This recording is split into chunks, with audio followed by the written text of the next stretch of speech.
اب دیکھیے اس پر to pronged حملہ ہو رہا ہے مغرب سے. نمبر ایک، محمد صلی اللہ علیہ وسلم کی شخصیت کو مجروح کر دو.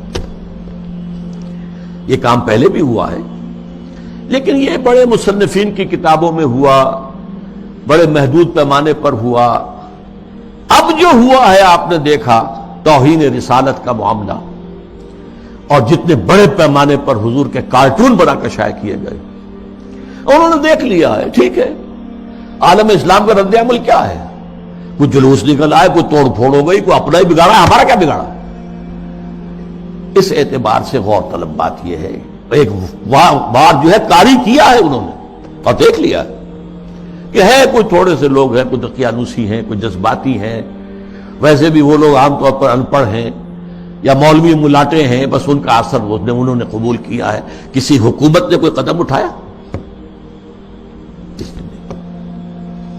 حضور کی شخصیت کو بس کر اس کا ایک بہت بڑا مظاہرہ یورپ کے کتنے اخبارات نے مشائع کر دیے، اور کسی طرح سے کوئی معذرت نہیں. اور دوسرا معاملہ یہی ہے کہ حدیث کا استخفاف کرو اور سنت رسول جو ہے وہ اس کی حجیت کو ختم کر دو.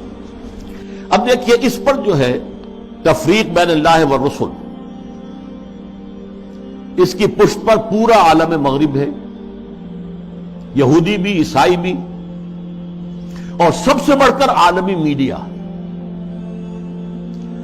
اس سے بھی بڑھ کر civil supreme power on earth, the United States of America, وہ اس کی پشت پر ہے. ارب ہاں ارب ڈالر خرچ کیے جا رہے ہیں این جی اوز پر، اور ان این جی اوز کا کام کیا ہے؟ مسلم تہذیب کی بیخ کرنی. یہ جو ہنٹنگٹن نے کہا ہے کہ یہ ذرا لوہے کا چنا ہے، اس کو چبانے کے لیے ذرا لوہے والے دانت ہی چاہیے. ان الحدید بالحدید یفلح، لوہے کو تو لوہا ہی کاٹ سکتا ہے. نظام تعلیم کے اندر بنیادی تبدیلیاں کر دی گئی. پھر آغا خان فاؤنڈیشن کو امتحانات اور نصاب وغیرہ کا معاملہ ان کے حوالے کر دیا ہے. یہ سارا کیا ہے؟ یہ امریکہ اور دوسری طرف عالم اسلام میں جو اس کے پٹھو بیٹھے ہوئے حکمران، پوڈلز، روشن خیالی کے نام سے اور اعتدال پسندی کے نام سے جو پرچار ہو رہا ہے، جو ایوان صدر سے پرچار ہوتا ہے، حکومت کی سطحوں پر، مختلف سطحوں پر پرچار ہو رہا ہے.